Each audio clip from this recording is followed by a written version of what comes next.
back to Coach's Corner. I'm staff writer Ben Barkley, and I'm sitting here with varsity boys lacrosse coach, Coach Schmidlkofer. Coach, how you doing today? Good, man. How are you? I'm doing pretty good. All right, so how would you rate the regular season? I know it's not over yet, but how would you rate it so far?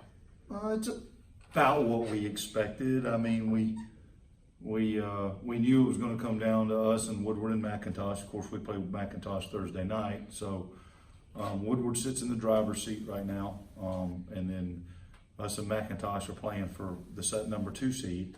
So, it's about what I expected. A little disappointed with the Woodward game coming up. But overall, we still got a lot of all of our goals in front of us. So we're still in pretty good shape.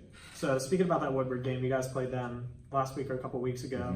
Tell me about that game a little bit. Just got off to a slow start. And, of course, they have that player, Eric Moliver, that's going to Maryland, along with a couple of guys that complement him. And we got behind early and played really, really well in the second half. We just couldn't close the gap. So, it was one of those nip and tuck games like we've had the last 3 years against Woodward. So we expected the same, and we got the same. It was just this time we just came up a little short. So, what players have really stepped up that haven't been on your radar that are now on your radar? Well, I think our middies, like the younger guys like Addison Long, who's really done a good job. Cole Bishop, who's a 10th grader, has done a great job stepping up his game, going from a freshman to a sophomore. And then Addison, of course, there's Reed. And then you got a bunch of other guys. You got A.J. Boehm, who has really helped us at the LSM. And then you've got some of the second-line midi guys. Carson Kalen's improved. Adam Bennett, is very skilled. Shane Kelly's another 10th grader. Barrett Schmidlkofer, my son's a 9th grader. So, we've gotten a lot of guys that's gotten better. It's just the experience factor on the second line, and then, of course, our young guys, Eric Fuel and Rhett Jones, the new Poles, and then Carson Lester's kind of led that group. And so it's just been a team thing, man. I mean, it's just, we're still as I feel like if we just get in the tournament, which we will, you still got to win 5 games in the tournament. So, that's why we play. So now going into the McIntosh game, you guys faced them on Thursday. What do you guys have to do to improve on to? Stop turning the ball over. We've turned the ball over way too many times. We'll get it. We'll win face-offs with Garrett, and then we'll throw the ball away. Or we'll end up in the penalty box with penalties. And they've got some good players, and we have to be very careful when we go over there to make sure that we don't do those 2 things. Those have kind of haunted us all year. And that's kind of just new people on the field this year. And McIntosh, they're around your record, roughly. Would you say the team has underestimated them? Our team? Yeah. Well, I hope not. I've been doing this long enough that you start doing that, you're in for a long night. I hope they don't. But you just never know where 15 to 18-year-olds where their heads at. But no, they've seen McIntosh play. They've seen him in person. They saw him play Woodward.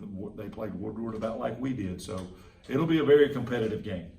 So now your last 3 games of the season, McIntosh, and then you have that little mini tournament against Lassiter and Centennial. Yeah. What are you looking for from the team? Well, we wanted obviously, if you look at our schedule this year, we've upped the schedule probably as much as since my first and second year.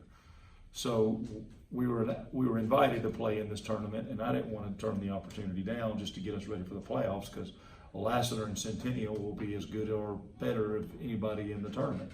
So when you play better people, you build confidence, and you may not end up on the right, but who knows, we might too. So we just got to go out there and play. We'll worry about McIntosh first. That's the most important game.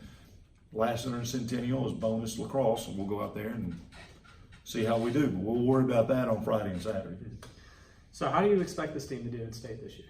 I think we can do very well. I've said that all along. It's just, our biggest nemesis is turnovers and penalty box. If we can cut down on that, and Thursday night will go a long way to seeing if we can, then, we just get in the tournament, we've got a chance. But, you've got the really good teams on the north side, Tony at Westminster and Jim at Lovett. They do a great job, and, they're always the ones that you have to contend with. And you got Woodward with Andy over there, and So it's just, I mean, but I think we could be one of the top 4 or 5 teams in the tournament, and then once we get there, then who knows? And how confident are you in this team looking into the future?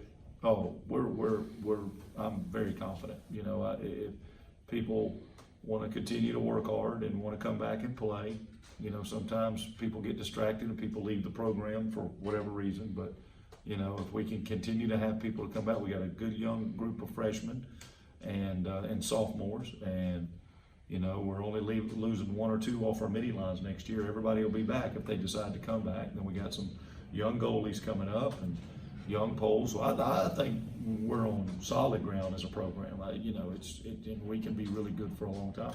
All right. Well, thank you, Coach Schmidt, for your time. Thank you, man. Appreciate it. So don't forget Thursday, both lacrosse teams, girls and boys, travel over to McIntosh to play in the Battle of the Bubble. The girls will play at 6, the boys will follow at 8. Make sure to come on down, support your Panthers there. And for myself and Coach Schmitty, thank you for watching Coach's Corner.